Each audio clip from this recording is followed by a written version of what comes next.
کہ اب وہ لوگ بھی جو کہ ہندوتوا کے حامی تھے وہ یہ سوال کر رہے ہیں کہ آپ اربوں روپے ٹیکس لیتے ہیں ہم سے, وہ ٹیکس آپ اس ٹیکس سے آپ تمام چیزیں خریدتے ہیں, وہ آپ بھارت کے دفاع پر خرچ کرتے ہیں, لیکن جب دفاع کا وقت آتا ہے تو آپ دفاع ہی نہیں کر پاتے, تو وہ پھر پیسہ جسٹیفائی کریں کہ کہاں جا رہا ہے. تو اس لیے میرا خیال یہ ہے کہ ان کے اوپر پریشر یہ ہے کہ ان کو اپنی پوزیشن جسٹیفائی کرنی ہے. ان کے ہاں جو اپوزیشن ہے وہ ماضی کی تمام اپوزیشن کے مقابلے میں اس وقت سب سے مضبوط اس لیے کہ ان کو موقع مل گیا ان کے اوپر کرٹیسائز کرنے کے لیے. جتنی باتیں وہ آج کل پارلیمنٹ میں سن رہے ہیں ماضی میں انہوں نے کبھی نہیں سنی. ابھی انہوں نے ریسنٹلی بہار کے لیے ایک ریکارڈ بجٹ اپروو کیا ہے ترقیاتی منصوبوں کا. یہ وہ علاقہ ہے جہاں پر ان کو سب سے زیادہ اکثریت حاصل ہے. تو کہنے کا مقصد یہ ہے کہ اس وقت ان کے پاس اور کوئی چوائس نہیں ہے, لیکن وہ جو بھی نیا ڈرامہ کریٹ کریں گے وہ بھارت کو مزید پستی کی طرف لے جائے گا.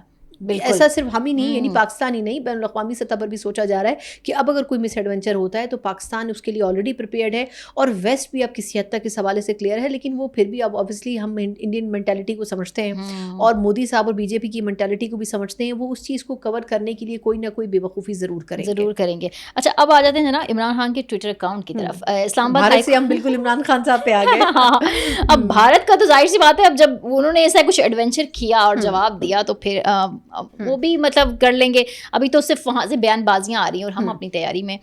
اسلام آباد ہائی کورٹ یہ کہتا ہے کہ عمران خان کے ٹویٹر اکاؤنٹ سے جو ریاست مخالف جو پوسٹ ہیں ان کو روکنے کے لیے نوٹس دے دیا ان کو, اور 2 ہفتے میں جواب طلب کیا ہے. اور اس کے ساتھ ہی خان صاحب کا بھی ایک آ گیا ہے کہ جب میرے پیغام کا بوجھ کوئی نہیں اٹھا سکتا تھا تو میں نے علیمہ خان کے ذریعے جو ہے وہ یہ ذمہ داری ان کو سونپی. تو اس کا مطلب یہ ہے کہ جو علی امین گنڈاپور ان کو کہہ کر آئے تھے کہ وہ پارٹی میں تقسیم کے سبب ہیں یا وہ ایجنسیز کے ہاتھوں استعمال ہوئی, تو وہ اس کو یہ ڈینائی کر رہے ہیں خان صاحب, اور ایک طرح سے اپنے جو ٹویٹر اکاؤنٹ سے ان کی بیانات ہیں اس کو بھی انڈورس کرتے دکھ رہے ہیں اس بات میں. آپ کیا سمجھتی ہیں؟ اچھا دیکھیں, یہ بڑی امپورٹنٹ چیز ہے. اس کو صرف میں سمجھتی ہوں اس کو صرف ٹویٹر اکاؤنٹ کے ساتھ ہم کنیکٹ نہیں کر سکتے. اس کی ریزن یہ ہے کہ دیکھیں پہلے یہ اسپیکولیٹ ہوتا تھا, لوگ سوچتے تھے کہ یہ کون آپریٹ کرتا ہے. ہم یہیں بیٹھ کے بات کرتے تھے کہ دیکھیں اتنا بڑا رسک علیمہ خان صاحبہ کے علاوہ اور کوئی نہیں لے سکتا, اور ایونچولی ہم اس نتیجے پر پہنچے تھے کہ خان صاحب خاص طور پر جو پیغام دیتے ہیں علیمہ خان صاحبہ اس پیغام کو بیرون ملک بیٹھے ہوئے لوگوں کو کنوے کرتی ہیں اور پھر وہ ٹویٹس کی شکل میں آتا ہے. کیونکہ دیکھیں پی ٹی آئی کی جو یہاں کی لیڈرشپ ہے, علی محمد خان صاحب کو پچھلے عرصے کیوں اتنی گالیاں پڑی, اسی لیے پڑی کہ انہوں نے کہا تھا کہ جی ٹویٹر اکاؤنٹ کو بھی آپ واپس لے کے آئیں, وہ پاکستان سے آپریٹ ہونا چاہیے. بہت سی سین وائسز پی ٹی آئی کی یہی بات کرتی ہیں, لیکن اس میں اس کو انڈورس کرنے کے بجائے الٹا ان کے اوپر کرٹیسزم ہوتا تھا. اس میں پی ٹی آئی کی اپنی لیڈرشپ بھی یہ کہہ رہی تھی کہ آپ پاکستان سے اس کو اس لیے آپریٹ کریں کیونکہ اس کے بعد وہ پاور جو ہے اس کو چلانے کی وہ پی ٹی آئی کے پاس خود آ جائے گی. اس وقت مسئلہ یہ ہے کہ باہر بیٹھے ہوئے وہ لوگ اس اکاؤنٹ کو آپریٹ کر رہے ہیں, لفظوں کا چناؤ وہ کر رہے ہیں جو کہ جن کا پاکستان میں کوئی اسٹیک نہیں ہے, ان کے اوپر پی ٹی آئی کے اندر خود بڑا کرٹیسزم کیا جاتا ہے. میں نام اس لیے کسی کا نہیں لینا چاہتی کیونکہ اوبویسلی وہ ایک سے زائد لوگ ہیں جو کہ اس چیز کو ہینڈل کر رہے ہیں, تو اس لیے کسی ایک شخص کے اوپر اس کا الزام نہیں ڈالا جا سکتا. لیکن خان صاحب نے جب یہ انڈورس کیا ہے کہ علیمہ خان صاحبہ ہی اس کو آپریٹ کری ہیں, تو اس کا مطلب یہ سمجھا جائے کہ یہی وہ کنیکٹنگ برج ہیں جو معاملات کو سلجھانے اور الجھانے دونوں میں برابر کی شریک ہیں. اور یہی بات ہم نے کل بھی کی تھی اپنے پوڈ کاسٹ میں کہ علیمہ خان صاحبہ جتنی سمپل طریقے سے چل رہی ہیں اتنے سمپل طریقے سے سچویشن ہے نہیں. وہ ٹویٹر اکاؤنٹ کو بھی آپریٹ کر رہی ہیں, وہ خان صاحب کے جو ڈیسیجنز ہیں اس کو بھی آگے جا کر اناؤنس کر رہی ہیں, اور یہ تمام چیزیں پارٹی پسند نہیں کر رہی.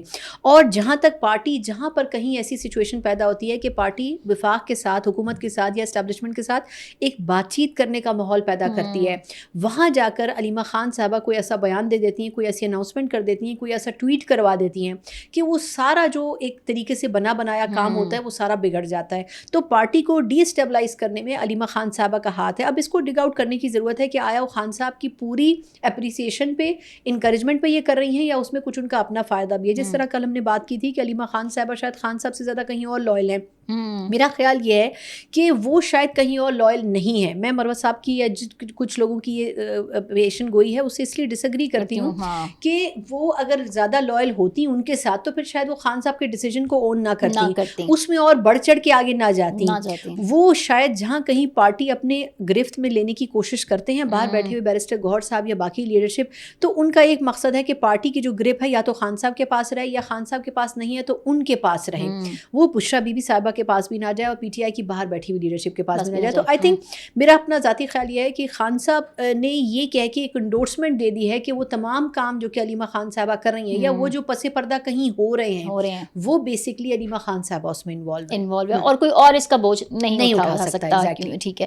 اچھا یہ تو ہو گیا. اب یہ کہہ رہے ہیں کہ جو توشہ خانہ کیس 2 ہے اس کی بھی ہیئرنگز جو ہیں وہ ہونا شروع ہو گئی اور بہت جلد اس میں جو ہے وہ ڈیسیجن آنے والا ہے. آپ کو لگتا ہے وہ خان صاحب کے اگینسٹ ہی ہوگا؟ دیکھیے موسٹ پروبیبلی میرا خیال یہ ہے کہ اس میں تو کوئی دو رائے ہے ہی نہیں. پی ٹی آئی سے پہلے ہی کلیم کر چکی ہے. پھر یہ کہ جو گواہان نے بھی اسٹیٹمنٹس ریکارڈ کروائے وہ ایک بڑا سمپل سا کیس ہے.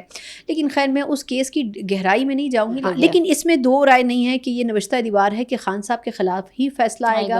اب دیکھنا یہ ہوگا کہ آلریڈی وہ جس کیس میں جیل میں ہیں اس میں ان کی ضمانت کہا یہ جا رہا ہے کہ اکتوبر میں ایکسپیکٹڈ ہے.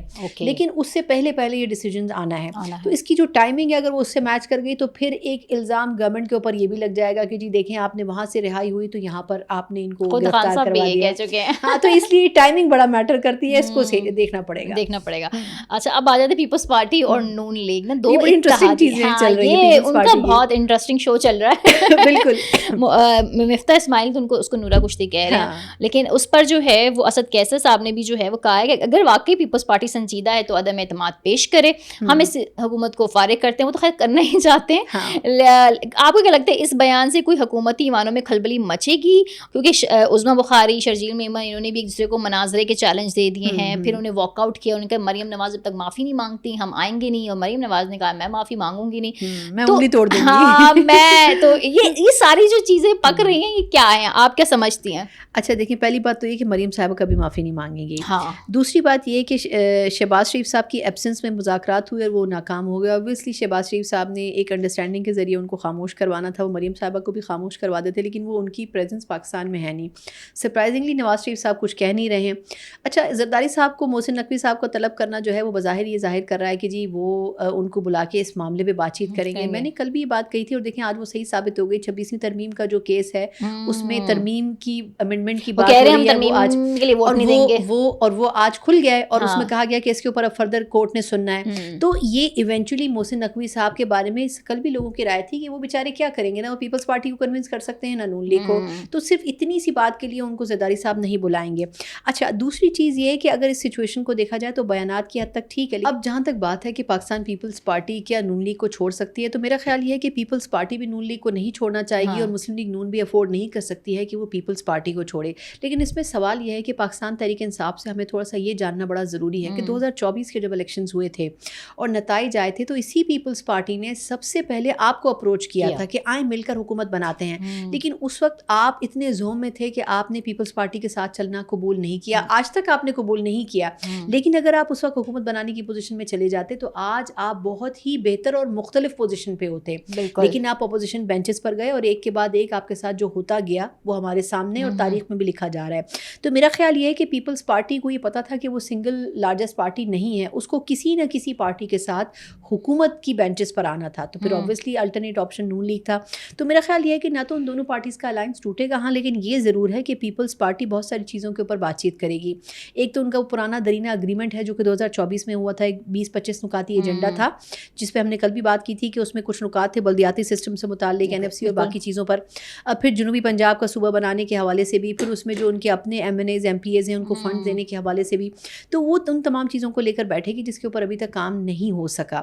تو آئی تھنک ان تمام چیزوں کے اوپر اب ان کے ساتھ بارگین ہوگی. لیکن کچھ عرصے کے لیے مریم صاحبہ خاموش ضرور کرا دی جا سکتی ہیں لیکن وہ معافی کسی صورت میں نہیں مانگیں گی. پیپلز پارٹی بھی شاید ان کو پھر وہ ووٹ نہ دے ترمیم کے لیے یہ دے گی. دیکھیں اگر پیپلز پارٹی نا ایک بالکل ڈفرینٹ آپٹکس کے ساتھ پالیٹکس کرتی ہے. پیپلز پارٹی نے جتنا رگڑا کھایا ہے معذرت کے ساتھ سیاست میں اتنا نون نے بھی نہیں کھایا اور اتنا تو PTI نے بالکل بھی نہیں کھایا. تو اس لیے پیپلز پارٹی بجائے سینگ پھنسانے کے وہ یہ کوشش کرے گی کہ جتنا میکسیمم گین کر سکتی ہے وہ ان کو خاموش بھی کروا دیں گے. وہ آئینی ترمیم کے نام کے اوپر کچھ لے دے بھی کر لیں گے اور وہ اپنے جو پرانے مطالبات ہیں ان میں سے بہت ساری چیزیں منوا بھی لیں گے. تو ان کی جو بارگیننگ پالیٹکس ہے وہ بہت اچھی ہے. ان کی negotiation as compare to other political parties بہت بہتر ہے. تو میرا خیال یہ ہے کہ اس میں پیپلز پارٹی لوز نہیں کرے گی بلکہ ون کرے گی. Thank you very much. Thank you so much.